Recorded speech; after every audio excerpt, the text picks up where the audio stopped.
Hello, good morning everyone. आज हम clear of mind पे बात करेंगे, कैसे माइंड को क्लियर करना है। ओके, सबसे पहले आप सबको नमस्कार। मैं Shalini Tiwari, inside Bloom dot को से। हम मैं एक लाइफ कोच हूँ और एक हीलर हूँ। आज का टॉपिक हमारा ब्रेथ से कैसे हम अपने माइंड को क्लियर कर सकते हैं, इस पर है। तो सबसे पहले आप सबको पता होगा कि हम जब ब्रीथ करते हैं, सांसें लेते हैं, तो हम कार्बन डाइऑक्साइड लेते हैं, सॉरी ऑक्सीजन लेते हैं और कार्बन डाइऑक्साइड को एक्सेल करते हैं। ये प्रोसेस जो होता है ये ऑटोमेटिक होता है, राइट। और हमने स्कूल में पढ़ा है कि रेस्पिरेटरी सिस्टम जो ऑपरेट होता है वो हमारे लंग्स से होता है। अब चाहे वो वेस्ट रिमूवल के लिए हो या ब्लड सर्कुलेशन के लिए हो, बीपी का एचपी रेगुलेट करने के लिए हो, या हमारे नर्वस सिस्टम या स्ट्रेस कंट्रोल में यूज हो, करता तो ये सारे काम हैं हमारे बॉडी में। अगर हम सांस ही नहीं लेंगे तो हमारी बॉडी जो है वो ठीक तरह से काम नहीं करेगी। उसी तरीके से अगर हम सांसें अच्छे तरीके से या सही ढंग से नहीं ले रहे हैं तो वो भी हमारे बॉडी पे इम्पैक्ट करता है। तो क्या आप अपनी सांसें अच्छे ढंग से ले रहे हो, सही ढंग से ले रहे हो? नहीं ले रहे हो। हम सबको ये मिथ है क्योंकि वो ऑटोमेटिक है। जब तक लाइफ चलेगी तब तक हमें सांसें लेनी है। ये एक मिथ है कि या लोगों को नहीं पता है, ये एक इग्नोरेंस है। क्योंकि वो ऑटोमेटिक चीजें होती है ना, कि ऑटोमेटिक है तो हमें क्यों देखना है, उस पर क्यों सोचना है। वो तो ऑटोमेटिक है। जब तक जीवन रहेगा तब तक सांसें चलेंगी, और जिस दिन जीवन खत्म हो जाएगा उस दिन हमारी सांसें नहीं रहेंगी। लेकिन कभी सोचा है कि हम जो सांसें ले रहे हैं वो क्या हम सही ढंग से लेते हैं? नहीं लेते हैं। और जिसके वजह से हमें बहुत सारी प्रॉब्लम्स होती है। हमारे नर्वस सिस्टम पे इफेक्ट पड़ता है, ब्रेन पे इफेक्ट पड़ता है, स्ट्रेस, एंजाइटी, डिप्रेशन, ये सब उसी का कारण है। लोग टॉक्सिक वे में बिहेव करने लगते हैं बिना जाने कि हमारे अंदर क्या गलत चल रहा है। उनको लगता है कि सारी चीजें जो हैं वो बाहरी हैं, बट बाहरी नहीं है। ये सारी चीजें आपके अंदर है। आपके अंदर जो आप सांसें ले रहे हो वो सही ढंग से नहीं ले रहे हो, जिसका इम्पैक्ट आपकी पूरी बॉडी पे पड़ता है और आपको पता ही नहीं चलता कि ये मेरे साथ क्यों हो रहा है। और हम बहुत अजीब तरीके से बिहेव करने लगते हैं और परेशान हो जाते हैं। तरह तरह की बीमारियां हो जाती हैं हमारे बॉडी में और हमें कुछ समझ में नहीं आता। तो हमारी सांसें ऑटोमेटिक जरूर हैं, लेकिन इसका कंट्रोलिंग सिस्टम आपके हाथ में है। अगर आप चाहेंगे तो अपनी सांसों को सही ढंग से जब लेना शुरू करेंगे तब आप उसका इम्पैक्ट अपने बॉडी पे देख सकते हो।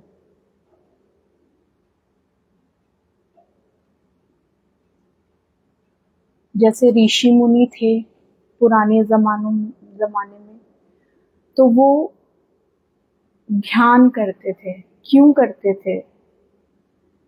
कुछ तो कारण होगा। और नॉलेजेबल भी थे, उनका फोकस भी अच्छा था। उन्होंने बुक्स भी लिखे हैं। कुछ तो बात होगी ये पुराणों में, इन कथाओं में जो भी लिखा हुआ है, उसका कोई तो मतलब होगा।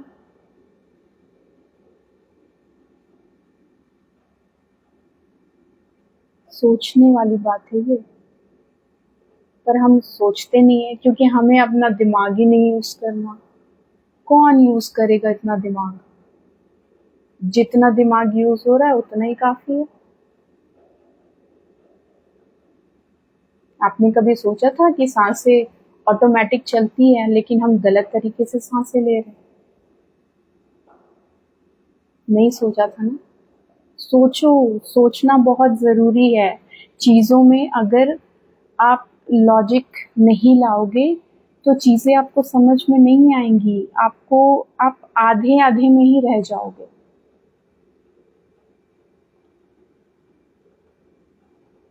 हमारा ब्रेन बहुत ज्यादा वर्क करता है और मैजिकली वर्क करता है, लेकिन जब हम उस पर वर्क करना चाहेंगे तब। अगर आप उसको ऑटो पायलट पे चला दोगे तो वो बस उतना ही काम करेगा जितने की आपकी थॉट प्रोसेस है। जितना आप जानते हो उसी हिसाब से वो वर्क करता है।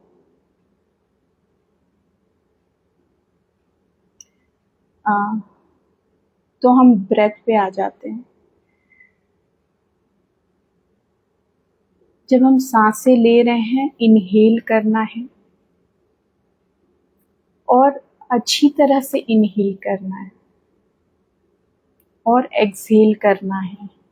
ये जितने भी योगा प्राणायाम जो भी होते हैं, काउंट पे होते हैं।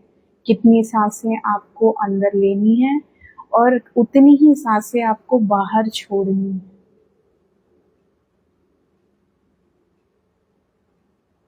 तो जब आप ये करते हो और जब आप अपनी सांसें इनहेल करके थोड़ा रुकते हो, तो वो आपको आपके ब्रेन से जोड़ता है and then you release it. और ऐसा जब आप रेगुलर बेसिस पे करते हो तो आपको क्लैरिटी मिलती है, आपका माइंड क्लियर हो जाता है।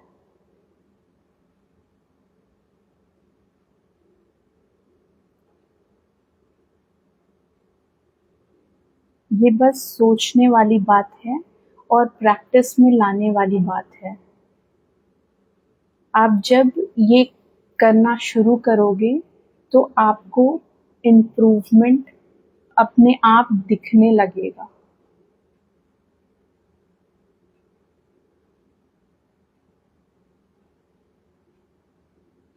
और मैं ज़्यादा बुकिश नॉलेज नहीं दूंगी क्योंकि मैं चाहूंगी कि आप खुद बुक से पढ़िए और खुद के माइंड को क्लियर कीजिए। बिकॉज आप जो काम खुद करते हो उसमें क्लैरिटी ज़्यादा होती है रैदर कि कोई अपने एक्सपीरियंस से आपको कुछ बताए। आप सुनोगे लेकिन वैल्यू नहीं दोगे क्योंकि आपने खुद वो चीज़ नहीं किया है, मेहनत नहीं की, बुक नहीं पढ़ा, तो आपको उसके इम्पोर्टेंस नहीं होगी। अगर कोई आपको उस बात का नॉलेज भी दे देगा तो आपको उस चीज़ का महत्व नहीं रहेगा।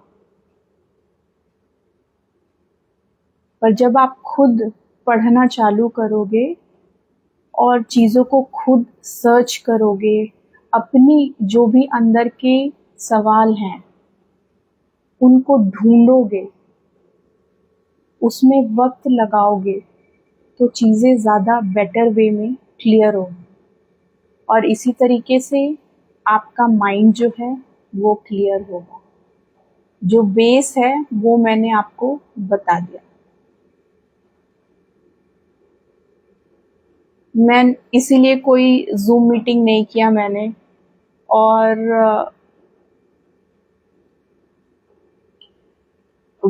मैंने पीपीटी नहीं बनाई।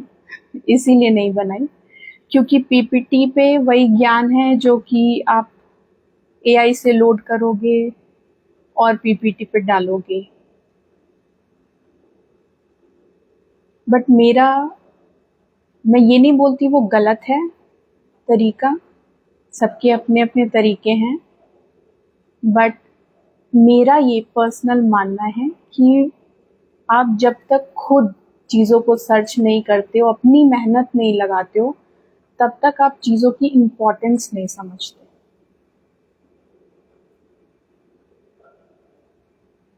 तो उन चीज़ों को सर्च कीजिए, उन पे बातें कीजिए, उनके नॉलेज को गेन कीजिए, क्योंकि ये हमारा ह्यूमन माइंड है और ये इसी तरीके से वर्क करता है, एक्सपीरियंसेस लेकर ये सीखता है। तो जब तक आप खुद एक्सपीरियंस नहीं करोगे, आप दूसरों के एक्सपीरियंस से कभी नहीं सीख सकते हो। कुछ दिन उस पे फॉलो कर लोगे, लेकिन सीखोगे नहीं। हम सीखते अपने पर्सनल एक्सपीरियंस से। जब तक हम खुद उस एक्सपीरियंस को फेस नहीं करते हैं, तब तक हम नहीं सीखते।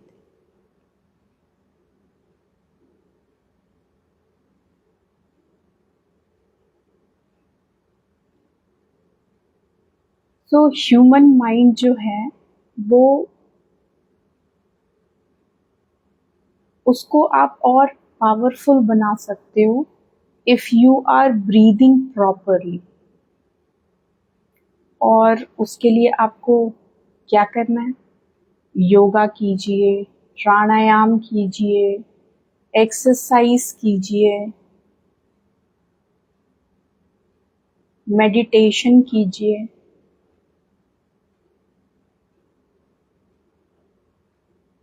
बहुत लोग बोलते हैं यार ये तो बहुत पूजा पाठ करता है, पर क्या आपने देखा है कभी किसी स्पिरिचुअल व्यक्ति को कि वो, उसमें एक अलग लेवल की पेशेंस होती है, पीस होता है, फॉगीनेस नहीं होती उसके ब्रेन में? क्यों होता है ऐसा?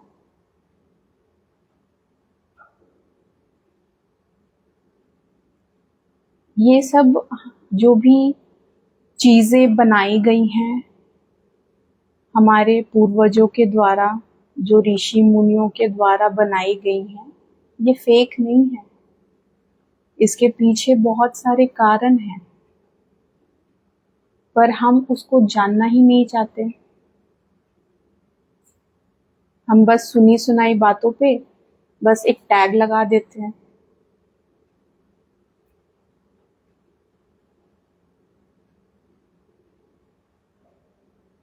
ये हमारे लिए बनाई गई है, और ह्यूमन माइंड जो है वो हमारे सेफ्टी के लिए बनाई गई है। अगर आप इसमें नॉलेज नहीं डालोगे तो वो सिर्फ खुद को डिफेंड करने में ही जाएगा। इसके बियॉन्ड भी हमारा ब्रेन काम करता है। आपको बस अपना लेवल थोड़ा बढ़ाना है। आप मैस्लो हायरार्की पढ़िए, आपको उसमें बताया जाएगा कि आपको ज़्यादा समझ में आएगा उसको पढ़कर, कि हमारा ब्रेन कैसे काम करता है, हम एज अ ह्यूमन कैसे रिएक्ट करते हैं और कब रिएक्ट करते हैं। उसके अलग अलग लेवल हैं।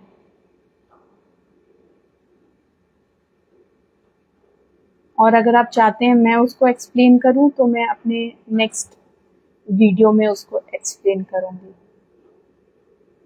आज सिर्फ ब्रेथ्स रिलेटेड बात होगी।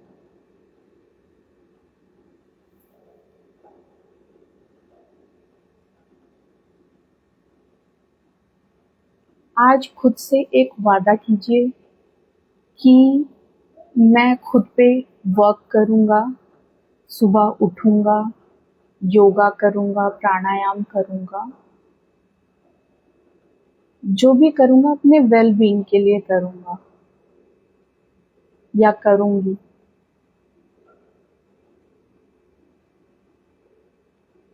क्योंकि ये बहुत ज़रूरी है, बिकॉज़ आज के डेट में एंजाइटी, डिप्रेशन ये एक ट्रेंड है जो कि हर किसी को होता है।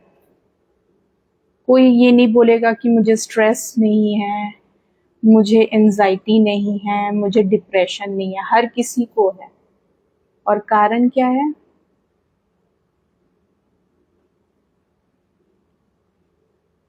आपका ब्रीदिंग सिस्टम। आप कैसे सांसें लेते हो,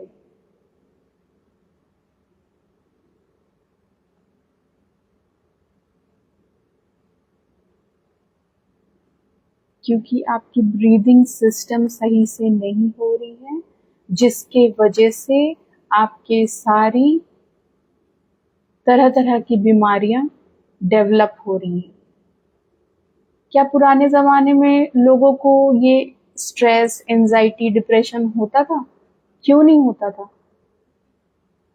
क्योंकि वो अपनी बॉडी को एक्टिवेट रखते थे, वर्क करते थे, एक्सरसाइज करते थे। उनकी एक्सरसाइज उनके वर्क में ही हो जाती थी।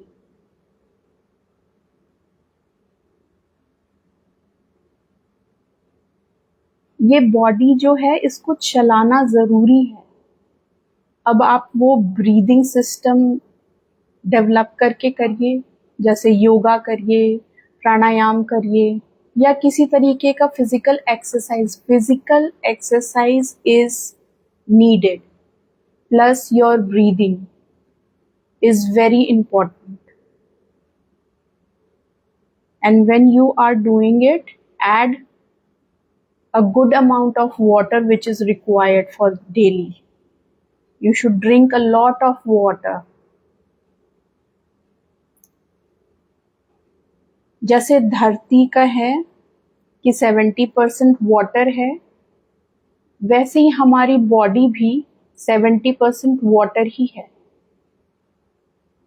और आप वाटर नहीं पी रहे हो, आप पानी नहीं पी रहे हो, पानी की इनटेक अगर अच्छी नहीं है तो आपके ऑर्गन सही तरीके से काम नहीं करेंगे। अगर आपका ब्रीदिंग सिस्टम क्लियर नहीं है तो आप सही ढंग से काम नहीं करेंगे। आपकी बॉडी आपको हील नहीं कर सकती जब तक ये दो चीजें सही ढंग से नहीं हो रही हैं।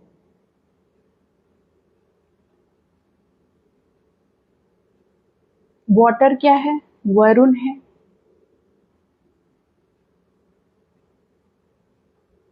और एयर एलिमेंट आपकी ब्रीथ है।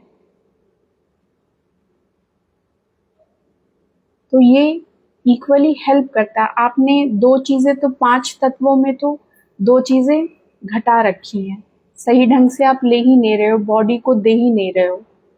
तो क्या जब तक आप प्लांट में सही ढंग से पानी नहीं डालोगे, खाद नहीं डालोगे, क्या प्लांट ग्रो करेगा? नहीं करेगा, या करेगा भी तो आधा अधूरा करेगा। यही चीज तो आपको समझनी है, यही चीज हमारे बॉडी में भी होता है।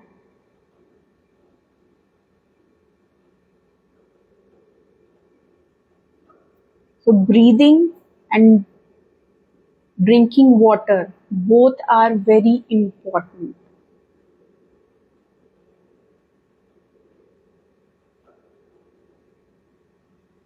पानी का इंटेक अच्छे तरीके से लेना और ब्रीदिंग करना बहुत ज़रूरी है। ये जब आप करते हैं तो आपको खुद ही कुछ दिनों में ही आपको बहुत सारे डिफरेंसेस दिखेंगे। आप करके देखो।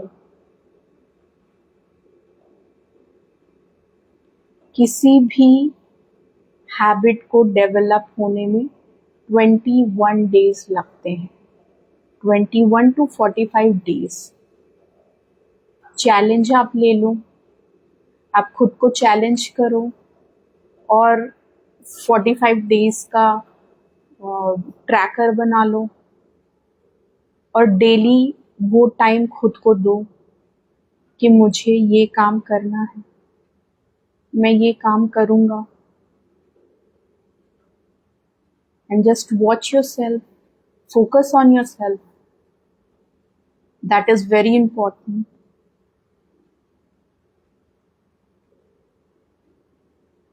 ये चैलेंज लीजिए और खुद पे काम कीजिए। और जब आप, ये उनके लिए है जो ये चैलेंज लेंगे, 21 डेज चैलेंज आप लीजिए, ट्रैक कीजिए खुद को और 21 डेज के बाद आप मुझे बताइएगा कि आप में इम्प्रूवमेंट हुआ या नहीं हुआ।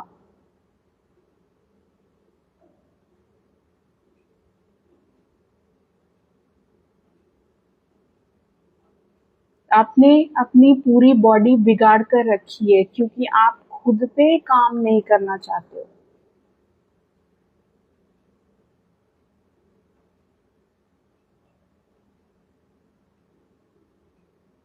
आप ये बोलोगे कि मेरे पैर में तो दर्द है, मेरे हाथ में दर्द है, मेरे बॉडी में पेन है, लेकिन वर्क नहीं करोगे।